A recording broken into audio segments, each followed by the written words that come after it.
So welcome everybody to Mastering Your Job Interview webinar with myself, Farah Morgan, also known as the Grad Coach, in a fantastic partnership with Unitemps. If anyone is not familiar fully with Unitemps, they are a fantastic recruitment service that has helped thousands of people every single year get hired into roles. So if you haven't fully checked out all of their resources, please, the next thing you do after this masterclass, go check out that website. There is so much to discover on there in terms of support and resources.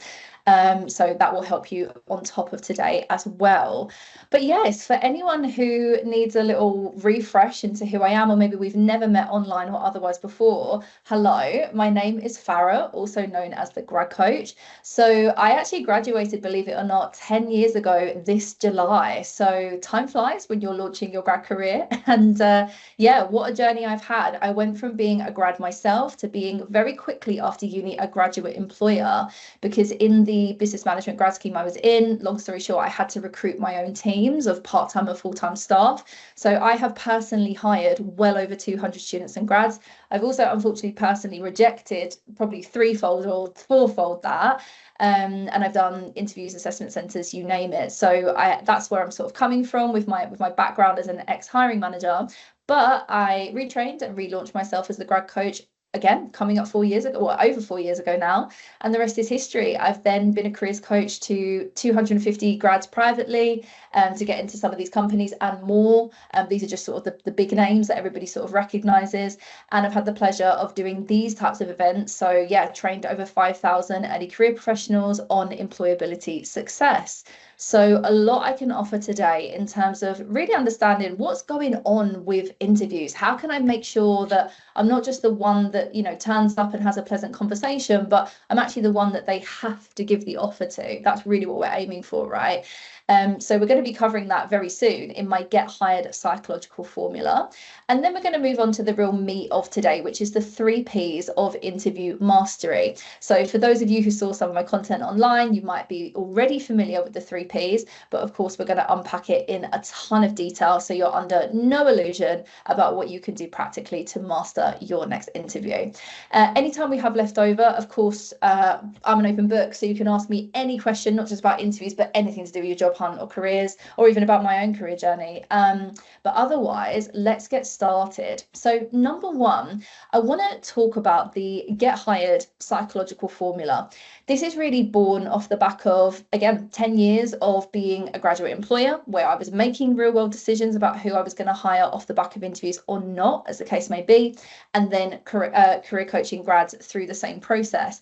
And what I have settled on is that in order for a hiring manager to decide that you are the one at interview that they need to hire, you need to build 2 very distinct arguments. The first is a logical argument. So this is really, are you going to be the best return on their investment? So when we're at interview, we're always trying to figure out who's going to be the best hire that's going to solve the most problems for us, fulfill the most needs in the company, and be a sort of a horse that we can back, let's say, for the long haul to be a really great investment. So at interview, it's really playing the game of, are you claiming every quantifiable result that you have in and out of your career? Do you have a clear sense of structure so that we can clearly follow all the amazing things that you're telling us about? Are you bringing relevant, impressive, and even memorable examples so that we're under no illusion about the value that you have to offer? And I think a major thing that people get wrong is, are you giving enough detail so that we can truly understand and appreciate all the things that you have to offer us? So logical argument must absolutely be intact. But of course, on the other side, we have maybe in some ways the opposite. We have the emotional argument. So this is really the question, why do they want to hire you over anybody else? And this is a lot more of a vibes check. This is kind of them thinking, right, we're going to be working alongside this person for the next 2, 3, 5, even 10 years, who knows? Are we going to want to coach and train this person? Could we see ourselves being, you know, colleagues and friends with this person even? And how well are they getting across demonstrable passion for the role, the company, even the industry or sector that we specialize in? So a lot of that interview is going to come from how well you can tell a story, how well you can, you know, physically and otherwise demonstrate passion to us in a verbal and non-verbal way. Even things like having unique reasons reasons that maybe we haven't quite heard before, or haven't heard in a long time, as to why you truly want this role, why you want the company, why you want this sector or industry. So in summary, to be the person that they should hire and want to hire, you need both of these arguments at play. And we're going to discuss today how you can tick these both off without a shadow of a doubt throughout your interview performance. But just out of curiosity, I always love to ask this in the chat. Which arguments do you feel strongest with building at the moment? Do you feel that you're, A, more on the emotional side, so you can have great vibes and rapport with the interviewer? Are you on the logical side where you have great clarity, structure, and results? Or actually, do you feel at this moment in time you're good at both arguments? You can do both things to really secure the offer. Let me know in the chat and any other reflections at this point before we move on to the 3Ps. While you're doing that, folks, I'm just going to catch up on a few things in the chat as well. Thanks for introducing yourselves. So George, you're saying you're a final year PhD candidate in molecular microbiome. No interviews yet. That's okay, because we can work on that, but I hope all's going well with your PhD. Hey, Anisha. So yes, we have worked together before. You had an interview recently but didn't get the role. Okay. Saying interviews have been a weakness of yours, so getting some more insights today. Lovely. Please do keep sharing. And yeah, a few of you already saying you're more on the emotional side, but you're trying to improve your logical argument. Yeah, I think one thing I will say off the bat is at a graduate level, so going for entry level, graduate, or maybe even junior roles, I would say 90% of grads are really good at building the emotional argument more so than the logical argument. And that is really where we get into the territory of, oh, I felt like it was a good conversation. I felt like I built a bit of rapport, but then you get the feedback that they had to go in a different direction and they had to hire somebody with more experience. Often that's not actually true, in the sense of it's not because they had more experience, it's because the experience they spoke about had more of a logical sort of argument behind it. They felt more secure in the value they were going to get in return.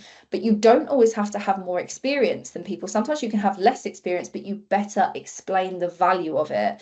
So if you're someone sitting on maybe less than 1 year's experience, please do not worry. It is about being the best communicator, not just being the best candidate.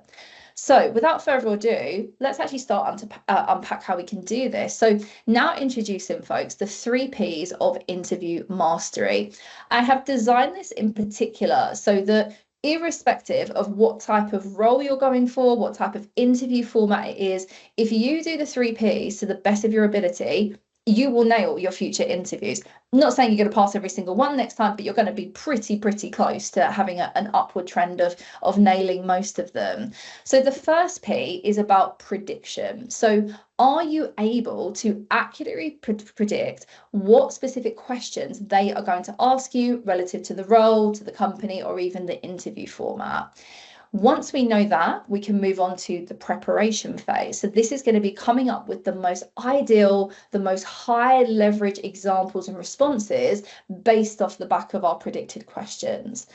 And then once we have our preparation done, we are going to move on to practice. So we're going to talk about this later, but this is probably the number one area that a lot of graduate or not candidates fall down on. They just don't practice. You might prepare on a sheet of paper, come up with notes, come up with scripts, and it's all sort of living in here mentally, but you're not then taking that step to make it physical, make it embodied, and actually practice how you're going to make those examples and responses land.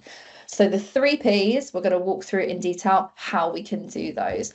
But first, in the chat, I would love to get a sense in the room. At this moment in time, how confident do you feel accurately predicting interview questions? Have you been on one recently and you think, you know what, I actually predicted basically all of them? So you can give yourself a 4 or even a 5 out of 5 in the chat.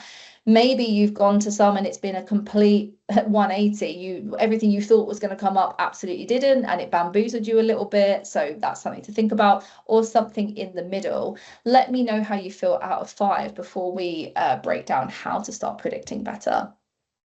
Oh, I'm so sorry. Let me just reshare my slides. Sorry about that, folks. I don't know why that happens sometimes with when I share them on Canva, but there we are. I'm so sorry. Hopefully everyone can see that now.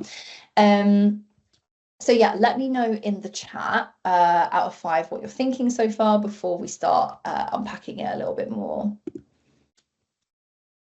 Okay, so thanks everybody. We've got some threes, maybe even a 4 out of 5. So from Hawa. I'm sorry if I'm not pronouncing anybody's name perfectly, by the way. Okay, so a few things in the middle. So some room for improvement, it feels like. So what I'd love to do next is walk you through the 6 major question types for honestly 95% of interviews, not even just at entry level or graduate, but for all total interviews going forward. So I'm going to break them down in terms of what the vibe is for each of the 6 and what are the most likely questions that come up under each of them. We're also then going to think about what interview formats invite which types of interview questions. So by the end of this, you can really think, right, I've got this type of interview coming up. I can predict these types of question types and these types of questions.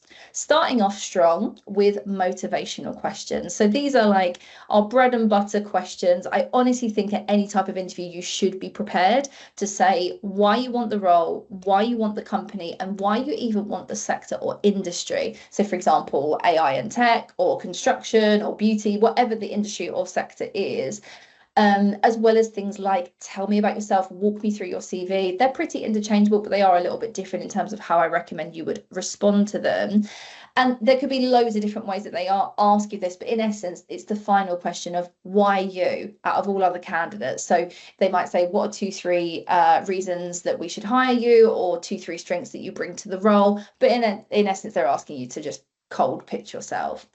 So there we are, folks. That's motivational questions. And of course, with this, we've got a lot of emotional argument at play because we do really want to see and feel that you mean it when you say that you do want to work with us, not just any old employer that's going to give you a 30K salary or even one of our competitors down the road. So the more personalized, the more unique you can make it in an ideal world, the better that's going to resonate and the more credible it becomes.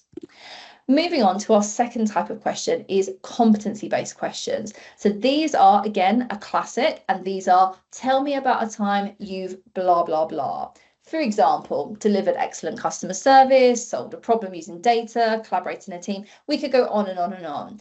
We're going to go on later as to how to prepare for these, but as a little sneak preview, everything you need to know about competency-based questions are going to be hidden in that job spec. I promise you, if you're going for a sound company that has a good job spec in front of them, we are planting clues for you to figure out, right, this is the type of skills, the traits, the qualities that they're looking for in the ideal candidate. They're probably going to ask for a time when I've done that or very similar before. So that's food for thought. Moving on to our third type, which is situational questions. Feel free to let me know in the chat if you've actually encountered situational, because we're going to start getting into territory where you might not have ever actually experienced this before. But situational questions they're essentially testing how well would you cope with the challenges or the situations that just might crop up in everyday life in this particular role. They could be very concrete in the sense of imagine this very specific situation were to happen at work. They sort of explain it, as like a mini story. What would you do to try and solve things?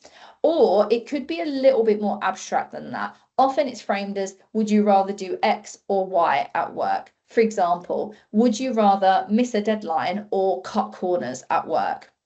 Almost like an impossible question, right? It's kind of, they both feel like they're a little bit wrong, but they just want to see what decision you make and how you justify yourself. So that's a sense of what we could expect there.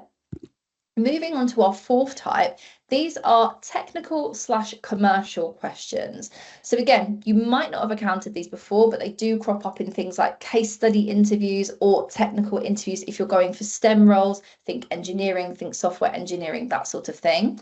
A technical question could be about testing your knowledge of definitions or how something works in your sector. So for example, what is a blockchain and how could it be used by a business or by a business like ours? It could be more on the commercial side. So this is where I'm thinking more business development roles, consulting roles, definitely. Questions like, what are some of the biggest trends affecting UK consumer banking right now, or another type of subject right now? And again, they're not necessarily at graduate level asking for PhD level knowledge and expertise, but they want to see, do you have some level of commercial awareness and can confidently put that forward to us with some justifications? So that's technical or commercial questions. Our penultimate one, oh, I'm so sorry. Let me just reshare my screen because I think it's actually gone again. Bear with me a second, folks. So that's technical and commercial questions. Then moving on to strength questions. So again, some of you might have experienced this more because actually, fun fact, strength-based questions are typically used more in entry-level or graduate environments because in the absence of you having real-world experience that we might test in competency-based questions, so tell me about a time you've done X, we want to replace that with strength-based questions that are far more abstract and just based about who you are as a human being. So questions like, how do your friends and family describe you? What's your proudest achievement and why? What energizes you at work? Sometimes they even ask the negative of what, drains you at work and why. If they ever ask you that, you can give an honest answer. But yeah, it's sometimes it feels weird to say that because surely the correct answer is nothing drains me at work, but they do genuinely want to know if they're asking. And many other different types of strength-based questions. So yeah, these can be a lot more about just who you fundamentally are as a person versus what you've done specifically in or out of work. And then lastly, we have quite a fun one, I must admit, the classic wildcard questions. I say classic because you might have heard some of these questions before, almost as nightmare questions that anecdotally somebody has been asked before. How many dry cleaners are there in London? How many tennis balls can you fit in the back of a lorry? That sort of vibe. But it also could be questions about the company. So what's our CEO's name? Or tell us something about the company. So they're sort of testing how much research you've done and see how you hold up against the fire a little bit. They can just be wacky questions. So both of these, I've had ex-clients have very real interviews and be asked these questions. So if you could be a kitchen utensil, what would it be and why? That was a Ocado grad scheme. And for Disney, it was for a Disney role, so it kind of makes sense. But what Disney character are you most like and why? So I'd say the vibe here is don't be alarmed if you do get a question like this. Again, there is no perfect answer really with this one. They just want to see, how do you think, how do you respond in the moment to something unexpected, and maybe even how you might appropriately add a bit of personality here, maybe a bit of humor or a fun fact about yourself. Maybe, for example, Mulan was one of your all-time favorite characters since the age of 4 and you decorated your whole bedroom to be Mulan, so of course you've got to pick her. Fun fact, that's kind of me a little bit. So yeah, it's one of those where they're trying to just see a little bit more of your personality or thinking style. So there we are, folks. They are the 6. Now, what we need to start thinking about in our predictions is, in what scenarios could we have which type of questions?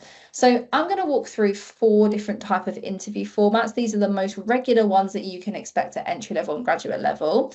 The first one is a phone screening. So this is typically a first stage interview, of course, over the phone, and often with either a recruiter who's doing it on behalf of a company or a hiring manager that is in-house trying to acquire talent. So the aim of the game with this one is pretty much all good vibes. They want to get a sense that when they pick up the phone to you, you are excited to hear from them, you're pretty switched on, you know the role that they're talking about, you know the company, and you've got your reasons lined up. So they are going to ask you almost certainly a ton of motivational questions. Why the role, why the company, maybe even why the sector, maybe even tell me about yourself over the phone, and probably then followed up by 2 to 3 competency-based questions. Now, are they expecting you to speak for 4 minutes for a competency-based question at this stage? No, I think sort of a minute to 2 minutes. It's a little bit more introductory, but still having them up your sleeve is good. You could be asked other types of questions, but honestly, the most common 2 are going to be those first 2. So if you're low on time with prep, go all in with these 2, and then you can allow yourself to wing it to an extent with the other 4. Moving on to the next most common type, especially in 2026, the virtual interview. Now, there'll be lots of different feelings around virtual interviews. I'm sure some of you might actually prefer them in a way because they're a little bit more detached from a human sort of interrogating you, it seems. For other people, it feels really alienating or something in the middle. Now, in terms of what to expect, it could be anything, but from my experience, the most common 3 that crop up are motivational questions, so the why, you, role, etc. Competency-based questions, tell me about a time you've done X, and also some situational questions, because some of you might have even experienced this where you do a full job simulation. So it's part virtual interview, part SJT, situational judgment test, but it's a little bit more sort of immersive, where maybe you're virtually going through an office and you have to click on people and they speak to you and you say, what would you do in this situation? So they are essentially situational questions, just put in the context of a simulation.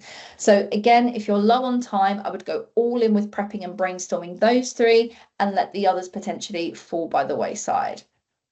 The other two formats that are very common at entry level and graduate level are technical and case study interviews. So these are for specific roles. Let's say you're going for a consulting role, so case study interviews, or a technical role, like I said earlier, software engineering, data analysis, engineering even. They probably at some point as a latter stage, maybe the penultimate or the final stage, will have this included. It might be a standalone or it might be part of an assessment centre, so that's something to bear in mind as well. But of course, it's going to be all things technical and commercial questions. But here's the kicker. Do not think they are going to be the only questions they ask you. I have worked with clients who have gone for very technical roles at very high-end corporate places. For example, data management at Bloomberg is one that stands out to me. And they still got asked, again, motivational questions, competency-based questions, some even situational questions. So it's one of those where it can catch you out. If all you're thinking they're going to ask you is tech stuff or commercial stuff, be ready to do the others as well. And then, sorry, I'm just going to have to reshare my screen, folks. And then, of course, the final type of interview is the live interview. So this is where real human or set of humans as a panel are either going to meet you online or in person in their office. And really, folks, because it is human, anything goes. You could most likely have any type of question thrown your way. Even, by the way, if on their instructions that they send you in advance, they say expect motivational and strength-based strength-based questions, I would still remember that people can be unpredictable inherently, and they might just throw in a random question, maybe one that they're not really meant to be asking you, but they're asking it anyway, so you've got to be prepared. So yeah, for live interviews, especially because they tend to be final stages as well, the ones that really matter, I think go all in with every type of prep that you can for every type of question. So there we are, folks. That's a little bit of a breakdown of the 4 formats and the most common question types. Now, one final thing I want to say is, like I said before, please make it your mission to analyze that job spec within an inch of its life. I promise you, if you're going with a good company or a good employer in general, they are leaving clues, and it is up to you to make it your mission, almost put on your English literature hat and analyze every single sentence, every single trait, skill, anything that they are possibly even vaguely asking for, and thinking, right, if they're saying that here, what could they ask me in the next stage, for example? That being said, when I said that people are unpredictable, don't forget that they will give you instructions. So hopefully in an ideal world, they are going to follow those instructions. So if they do say to you, it's going to be, an hour interview and it's like expect majority strength-based questions, then please do take them at face value and do the majority of your prep around those things. Please make sure you're reading the instructions carefully, because again, I've had it before where either clients or candidates that I interviewed, it was clear that they didn't anticipate what the interview was going to be. They sometimes even missed tasks as well, so that's like such a no-go. I know it is stressful and overwhelming sometimes to get a lot of information, but do take that beat to just double check that you've read and digested everything. So there we are, folks. That is in general the theme of questions that you can expect for the different formats. Any thoughts, questions, feel free to put them in the chat as we go, and I'll come back round to them. Yeah, any takeaways, any comments, definitely let me know. In fact, you know what, I will just unshare for a second and just check out the chat for a little bit, see what you're thinking when it comes to predictions. Maya, I'm sorry if I'm not saying your name right. Maya, I'm sorry. You're asking, can these be relevant to any job sector? Yep. Yeah, so for example, if you're going for a niche role like an assistant psychology role, it may be that there's more of a trend towards, I mean, I definitely think they're going to ask motivational, like definitely they're going to want to figure out, are you bought in long term to sort of a role like that with a lot of training and a lot of extra CPD? Maybe still competency-based questions, but I imagine there might be some technical questions as well, or even situational questions of, imagine this were to happen with a prospective like service user or what have you, how might you respond based on your, based on your bachelor's knowledge, that sort of thing. So yeah, I really think irrespective of the sector or type of role you're going for, these are pretty strong bets that it's going to fall in one of these camps. Simran, you're saying in all the interviews I've had, I've always been asked questions about experience and skills. Yeah, like competency-based questions along with motivational, they for me are the two top tier ones. It's like if you've got no information at all from an employer and you have to go in completely blind, always prep those two and you'll probably be 90% of the way there. Obviously you could be wrong, but it's a good bet. Okay, lovely. Please feel free to keep sharing. But we're going to move on, folks, to the next stage. So by this point, we've had a sense of, okay, I know what type of interviews coming up. I know what type of questions could crop up, and I've analysed the spec, and I'm really thinking about what they could ask me. We're then going to move on to the preparation phase. So I'd love for you to reflect on this one. How confident right now do you feel preparing your most high leverage interview answers? So the type of stories that you're going to tell, the examples that you're going to bring, the unique reasons for why you're here today interviewing. How confident do you feel selecting those before we move on to some top tips? Okay, thanks so much for sharing, everybody. We've already got a few 2 out of 5s.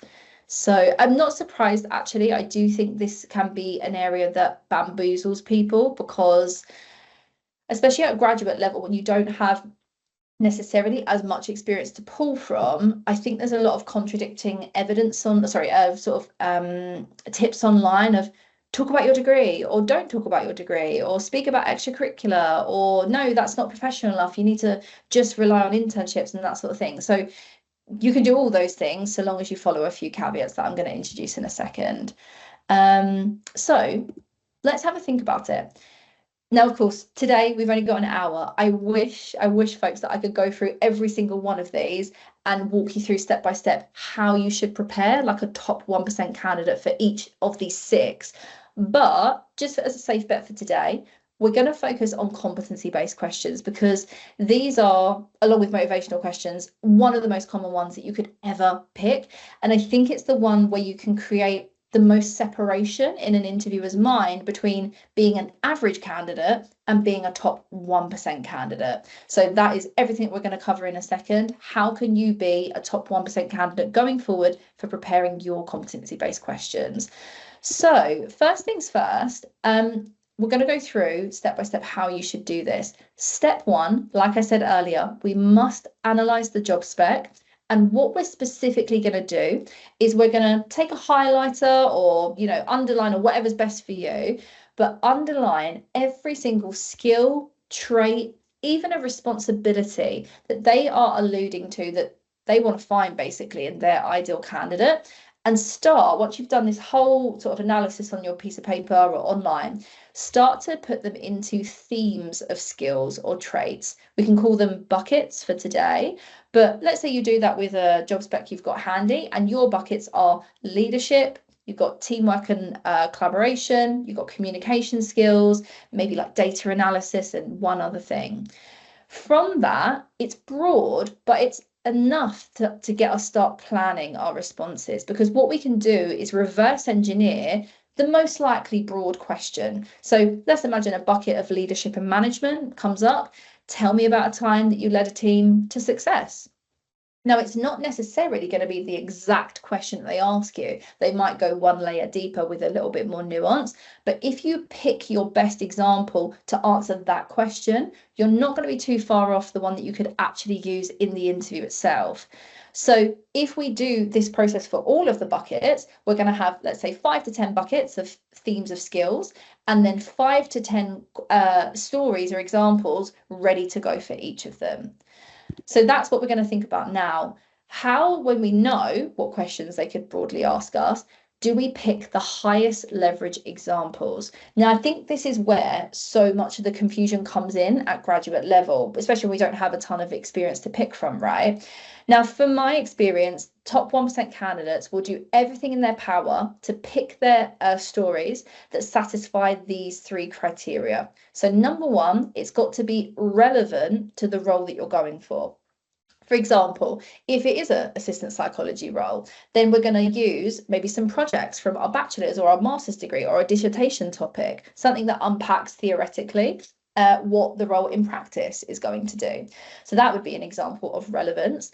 We also need to optimize for impressiveness. So this is about how can we listen to a story of yours and think, wow, this person is skilled, this person is talented, they are capable of getting real world results, even if it's not in the real world, but just, you know, in your degree, in your extracurricular, in some way, so that you can be, again, that sort of logical hire, that person who we think is going to be a great long-term investment. And then the final thing to optimize for, which a lot of people forget about, is it understandable? The story that I'm about to hear, can I hear it once and easily follow what's happening in the story and why it matters to me? So sometimes there can be an example that is actually really relevant and impressive, but it's going to take you 10 plus minutes to really unpack it. And there's so much nuance and complexity to it. I'm kind of already switching off after, 90 seconds because it's not slapping me in the face as to why I'm hearing the story, why it's relevant, why, it makes sense to me and what I'm looking for as a hiring manager. So in an ideal world, we pick something that is all three of those things. So it'd be interesting to hear in the chat actually whether you feel like you tend to fall down on one. I imagine relevance can be tricky sometimes, but it's about telling the story in a way that makes it relevant. But yeah, if anyone's got any like examples that they want to share in the chat where you're trying to think about how do I make this sound more impressive or how do I make this more relevant, then let me know and we can maybe work through it. But yeah, picking your highest leverage examples is key. And then lastly, we of course need to start thinking about what you're going to say. So how you're going to tell the story, how you're going to structure it, and what are the content pieces that you want to tick off. Now, of course, almost everyone I'm going to assume in this room has heard of the STAR method. And look, there's nothing wrong with the STAR method. However, I have worked with well over 200 grads, and so many of them say to me, oh my goodness, Farah, I used to do STAR and it was so confusing. And now I do CARL and it's so easy to follow it in my own mind. I can, wing it on the spot and I can follow it clearly. And I've had really good feedback from interviewers and employers. So for me, CARL is everything that STAR is, plus some bonus things on top, and it makes your life easier. So win-win in my books. So the CARL method slightly changes. We have challenge at the beginning, followed by actions, results, and learning/linking. Now, I want to share the main differences here because, again, it comes back to building an emotional argument and a logical argument for being hired. These are your strongest stories that you're going to tell for competency-based questions. Oh, sorry, let me reset my screen. Thanks, folks, for telling me. I don't know why it keeps going. Sorry about that. Okay, so there we are, folks. Hopefully you can see that all clearly now. Yeah, it's so important that when we are telling these stories that they have emotional impact as well as a logical impact. So number one, challenge. At the very beginning of the story, we need to set the scene and we need to raise the stakes. You are the hero of your story. I know that seems a bit cheesy or strange to say, but it's true. You need to set the scene as you are someone who has a challenge that you're facing in or out of work, in your degree or whatever the context is. And by the end of the story, we want to know that you have conquered that challenge. You've taken action, you've got some great results, you've got some great learning off the back of it. It is an amazing hero story. So in the beginning, you do need to sell what was hard about it. What were some of the difficulties? Why, why was it a stressful situation? Paint that picture so that we can understand what you were up against. And that is going to be shorter and sharper than situation and task, because in my books, a lot of people get a bit confused between the difference between situation and task. It's not really well diversified and you can spend too long setting it up, but without any real juicy detail. So that's what challenge sets to overcome. We still then have the actions of the STAR method. So that's not going anywhere. That is, again, the bread and butter of what we're trying to explain. Then we move on to results. And by the way, they don't just have to be quantitative results. It's great to include them, but it can also be qualitative things like all-time high staff morale, or just an ultimate feeling of personal accomplishment, really happy customers that gave you great praise or feedback off the back of a customer service interaction, whatever those things that, again, feel quite human and feel quite emotive, as well as the quantifiable results. That is a great sort of combination. And then lastly, the bit that STAR never does and is absolutely a travesty is the learning/linking. So all great stories have an ending and almost like a moral to the story. So what did you learn about leadership, about problem solving, about working with difficult people that you can carry forward into the role that you're applying for? So it will be things like, the greatest lesson I learned here about X is Y. Or, I know that in this role, I will be challenged in a similar way to do X, Y, and Z. Based on this, I know that I can do this because blah, blah, blah, blah, blah. What you're doing is actually quite smart. You're making us work less hard to figure out why you should be hired. As an interviewer, if you can make it cognitively easier for us to connect the dots between your value over here and our needs over here, you building that bridge rather than us having to do it for you in our own minds, can make it significantly easier for us to decide who's a stronger candidate versus others. So do not scrimp on that last bit. It can really, really make the difference. Just some ideas as well for anyone that is new to the Carl method, because I get that not everyone has done it before. I wanted to give you a little phrase bank of ways that you can sort of introduce the different sections. Ones that I personally really like, that I think land really well, are what made this especially challenging was blah, blah, blah, blah, blah, because that way you are forced to say what you are up against and we really, really understand the context. Actions, I am a big fan of having 3 key things. I think the power of 3 is really powerful. It's enough for detail, but not too much that's overwhelming. A lot of people can remember 3 things. And the signposting of first I did this, next I did this, lastly I did this, to sort of chronologically tell the story makes it really easy to follow. Results, like we said earlier, I love when people use emotive language like, I was so proud to achieve X, but also beyond the numbers, I also achieved this. So thinking about the qualitative results as well. And then linking/learning, loads of different ways you can say it, but I quite like when people say, the biggest lesson that I took from this was blah, blah, blah, blah. And I know that's going to really help me if I'm successful with this role because blah, blah, blah, blah, blah, for example.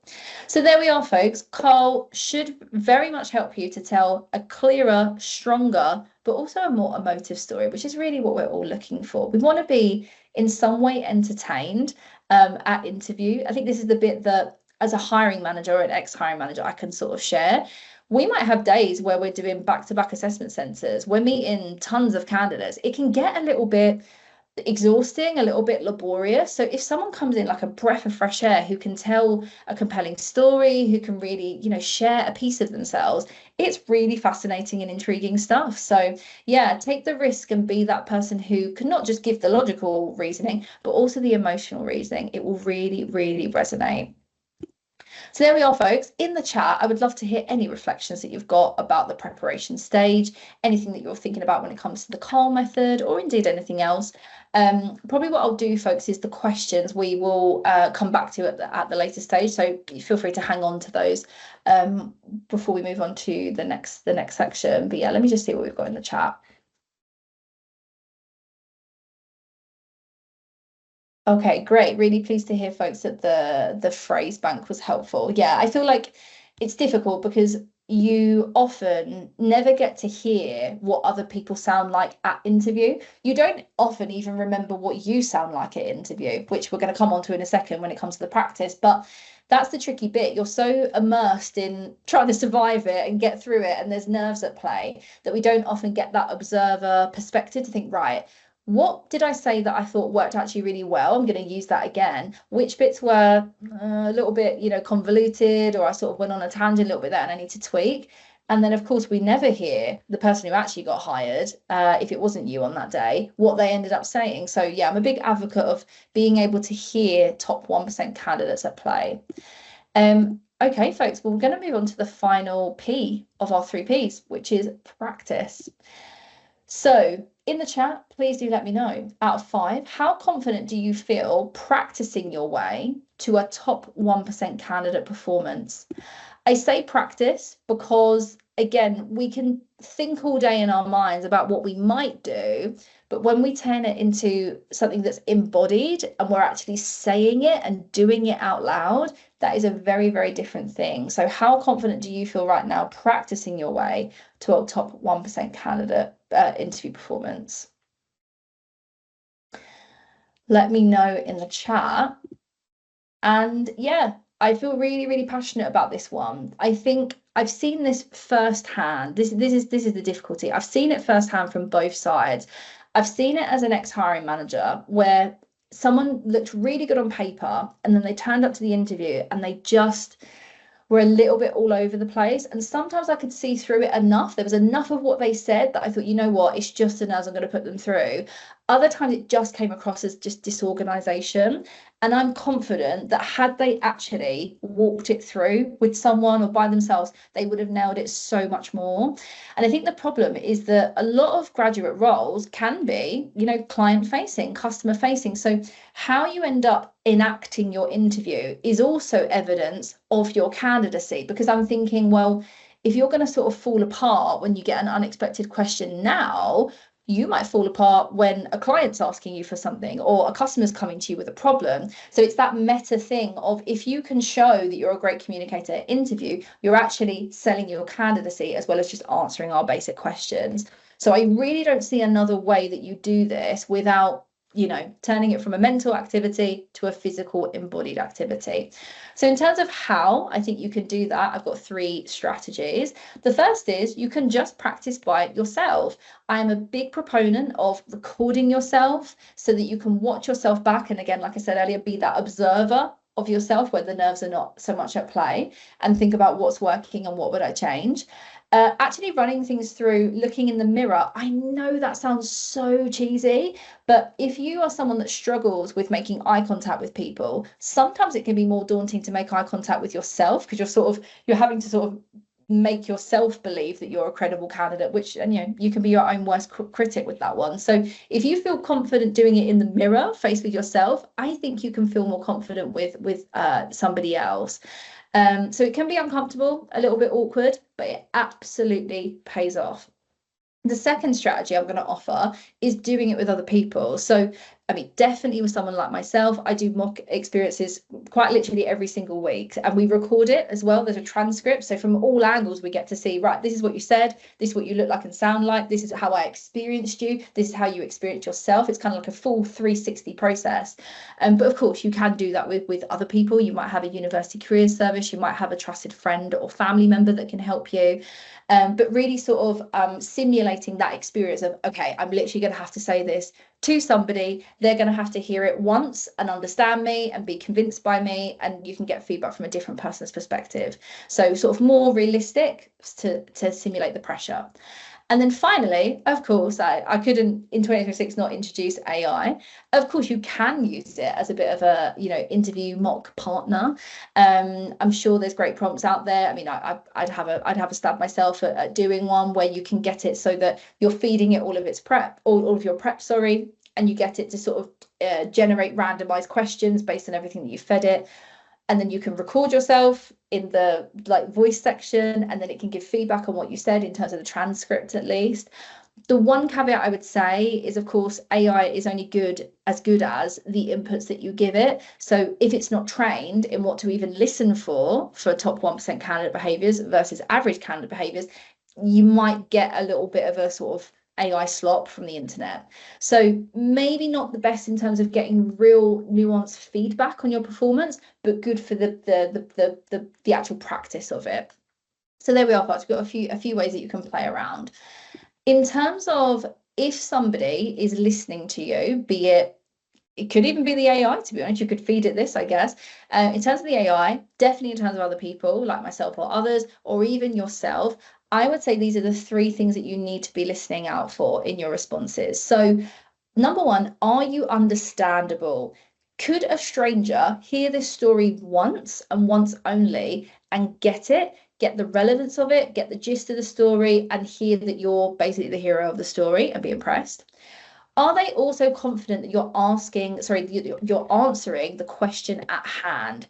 This happens a lot where people prep and then you get too attached to your prep. It's really important that, like when I spoke about earlier, we have these broad questions based off the buckets of skills or traits that we've identified in the spec, but they are just broad questions. So when you're in the moment, it's sort of listening to, right, they're asking for leadership, but in this particular context. So I'm going to mirror that exact language. I'm going to mirror the keywords throughout my response so they feel sure that I'm actually taking their questions seriously.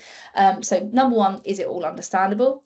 Number two, is it emotionally compelling? Do they feel intrigued? Do they feel inspired? Do they feel like it could be a memorable story that almost let me unshare a second, that almost, they could remember the next day or the next week. I still remember certain stories that people said years ago to me about evidence for certain things. So memorability can be one of your greatest assets in interview performances. But yeah, in essence, does it make you or the person listening feel something positive towards you? And of course, lastly, is it logically impressive? Are you absolutely running with the question that we're giving you, and you're giving us the hardest challenge of a version that you've seen for this? You've got the strongest results that you can possibly share. You're really unpacking how you were a success story so that we're under no illusion about how valuable you could be to us. Those are the three things, folks. If you do that, they're going to get it and they're going to be emotionally and logically bought into you. So not saying you've got to be perfect every single time, but if every time you listen to yourself back or get feedback, you're thinking about these things, you will most likely blow the fair amount of your competitors out of the water. And lastly, because I do think this is probably one of the most common questions that I ever get, should I have scripts? You can have scripts, but be very, very careful. Obviously, for virtual interviews where you can really set up your computer and that sort of thing, yeah, you could have scripts at hand. But again, it's the thing of, is your script answering the question that they asked, or is it answering what you wanted the interviewer to ask you, what you thought they were going to ask you, what they hoped to be asked? So scripts are very, very rigid once they're built. I'm a much better fan of having bullet points or some sort of visual aids. Sometimes it doesn't even have to be words. It could be a photograph of you in a certain scenario to sort of jog your memory of, oh yeah, that's the story. Oh yeah, I remember X, Y, and Z now.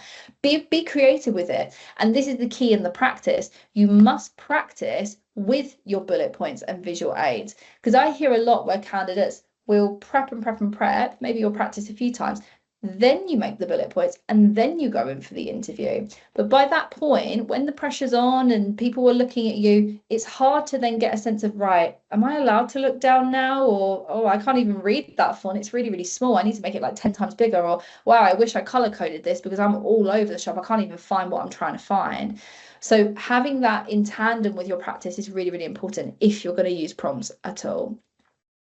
So there we are, folks. That is the practice element. I would love to hear in the chat any takeaways that you have about the practice side of things. So yeah, please do share away. But one more thing, we are now into Q&A, folks. We've got a really good amount of time, another 10 minutes or so. Yeah, just for anyone that's interested, if you want to learn more about me and what I do, check out the QR code. If you want to learn about other events that we have going on that can help you with your employability, please do check out the QR code. But yeah, otherwise we are going to head to Q&A and me just unpacking a little bit more of the reflections in the chat. Tell you what, I'm just for ease, I'm going to write in the chat for us, or if I can. Oh no, I'm not able to type actually. I was going to type new questions just because I think for some questions I might have actually already answered them. So yeah, tell you what, I will go from I don't know if oh, hang on, no, I think I can type. No, I can't. Okay, that's fine. Don't worry. I will just go by the questions that I can see in the chat now. Or is it in the Q&A? No, we don't have anything in the Q&A. Okay, that's fine. Okay, great. I'm going to go by Maya's first one. So you're asking, do you have any advice for how we could perform well in an intro task? Yeah, so intro tasks, they're often a little filler piece in assessment centres from my experience. Not that they're not important, but I think if you had to tier them, they're on the lower side. My advice is don't overthink them. Probably by that point, you've done a virtual interview or like a situational judgment test where it's very, very similar. So if you've got to a latter stage where that's a little activity they're doing, you probably just need to double down on what you've done previously.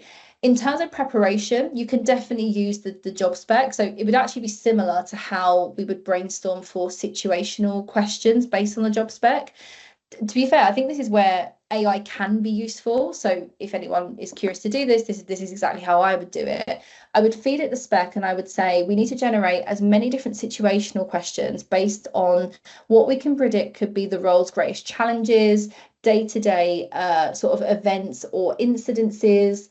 To basically just to get a sense of what are you going to have to on a daily or weekly basis cope with or deal with, and how to then reverse engineer that into a situation. So yeah, I think in the same way that we could do that for situational questions, it would give us some ideas of maybe what an intro task could be like, but equally it could just be like a numerical task or like a non-verbal task, so then that's a different kettle of fish. So yeah, hope that helps in some way. Simran, are you going to share the slides? Yes, Unitemps will be sharing with you the slides and also the recording. Charisse, hello again. So you're saying, do you think winning a competition is a quantitative result? After explaining the other elements, it doesn't show a number. How would you show a number? Okay, so great question. Winning competitions is amazing. We just need to give the context. So out of how many people? Maybe you should go back to the beginning. And if it's a multi-step competition where you got to, send in an application, then there's a final round. Think about how many total people submitted for the competition. It could be hundreds of people, it could be thousands of people. So yeah, giving that context of what did it take for you to win is really, really good. That would be the way that I would do it. It's the same as on at interview or even on people's CVs when people say they got a certain award for their dissertation. Great. How out of how many total people, or what was the sort of like the score that you needed, or how much above the average did your dissertation score? Like I've had insane stories of people getting like 92% and then not even mentioning that on their CV or interview. That context is key. You don't have to even be a scholar to know that getting 92% and being published in your dissertation is absolutely outstanding. So we need to give that qualitative and quantitative context. So yeah, that hopefully that helps. Angelo, you say I've got an interview in a few days. How very exciting. For a DMU library service admin job, I'm not sure what questions will come up and are there questions applicable. So sounds like you're going in person for it. I don't know what DMU stands for. Is it University Library Service? Feel free to clarify in the chat. But yeah, like I said earlier, in the absence of fully knowing, and let's assume they said nothing in their instructions, motivational competency-based questions. That will be your friend 9 times out of 10 if you really are not sure. But yeah, I hope that helps. Okay, awesome. Yeah, cool. Yeah, no, I thought it might be Demontfort, but I wasn't quite sure. Okay, and yeah, it doesn't really matter, to be honest, whether it is a Teams call or in person. It's just more if it's live with somebody real on the other end. So yeah, it could be, it could be any question, like I've said before, but I think motivational and competency, if you're low on time, go all in with those. And yeah, that should be really, really helpful.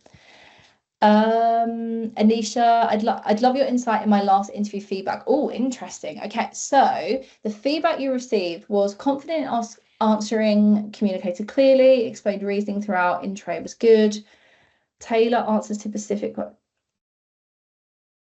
Okay, so it sounds like, correct me if I'm wrong, Anisha, there was a little bit maybe of you over prepping and then not being present on the day. So it sounds like the things that you had prepped in advance, you knew what you were going to say and you were confident saying them. So that's great. but maybe to the detriment of actively listening to the exact nuance of the question. So for anyone that's ever in that scenario of like, oh my God, like I'm not quite sure what the question is asking, please just ask them one more time, or clarify. Like, oh, can I just clarify, when you say leadership, it sounds like you mean in this type of setting, is that right? And then they might be like, oh no, in any setting, or actually yes, that would be ideal. Yeah, give me an example like that. And then you kind of know that you've digested it, and you know what you need to say.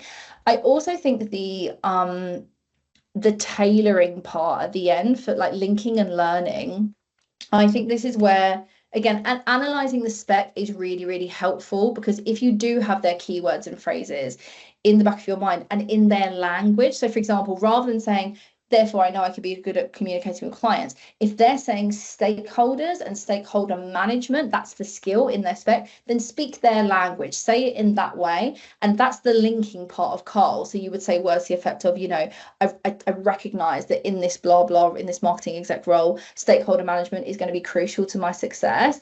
Based on this story, I do feel confident that I can apply, you know, active listening and empathy to those tricky situations. I don't know, I'm like doing off the top of my head, right? But hopefully you can hear and see that I am being very attentive to, okay, they've laid that out in the spec that is important, and I'm reflecting back that language at the beginning, in the middle, and at the end of my story. So I hope that really helps.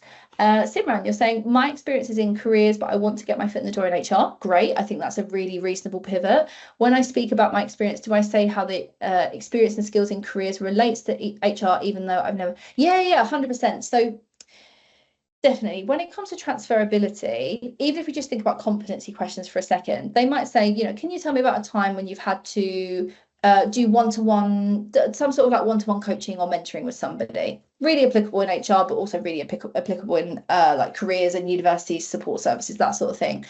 So yeah, what you want to try and do is, like we said earlier, pick your highest leverage example where you think, okay, what have I done in my university careers role that feels the closest to HR, and pick that one, because I'm sure you've got loads of experience of, you could probably pick 10 different stories about communication. You could pick it from your degree, you could pick it from loads of things, even from your current role, but try to think, okay, so what is the closest connection between HR and university careers? It's going to be things like, yeah, one-to-one sort of like sensitive conversations, maybe about policies at university, or navigating something complex, maybe emotionally with a student, maybe they've suffered a bereavement, or they're having to defer a year, or I don't know, like, I know that's less careers, more on the sort of student side, but there might be something where you think, yeah, you know what, HR is about understanding policies and procedures, having difficult conversations, being very orderly and organized, sort of like being the conduit between the company or the organization's interest and the individual's interest, and sort of being that negotiator in between.